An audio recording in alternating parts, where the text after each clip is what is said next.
ঈদে মিলাদুন্নবী পালন করা যাবে কিনা? ঈদে মিলাদুন্নবী পালন করা যাবে, তবে যাওয়ার আগে বলতে হবে ঈদে মিলাদুন্নবীর নামাজ কয় রাকাত।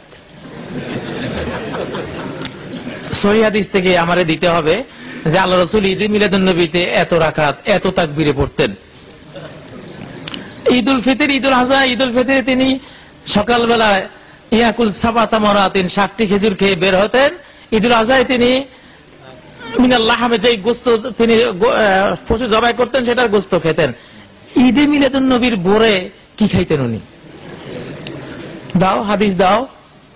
আচ্ছা, ওই দুই ঈদের ব্যাপারে হাদিস সহিহ হাদিস আছে, ইজা কানা ইয়াউমু ঈদিন খালাফাত তারিক, ওই ঈদগুলিতে তিনি এক রাস্তায় যেতেন আর এক রাস্তায় ফিরতেন। এখন ঈদে মিলাদুন্নবী হলে এইখানে কি করতেন বলো?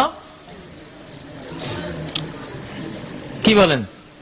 ঈদ মানেই তো সেখানে ঈদের 2 রাকাত অন্তত সালাত লাগবে। এই চোরগুলি ঈদের কোনো কিছুই প্রমাণ করতে পারতেছে না, শুধুই খামাখা। এগুলি চোর, এগুলি কি চোরের চেয়ে আরো বত্তর, এগুলি খামাখা। এগুলি বাংলাদেশে বাঙ্গালকে হাইকোর্ট দেখায়, তিরমিজিতে আছে। কোথায় আছে তিরমিজিতে?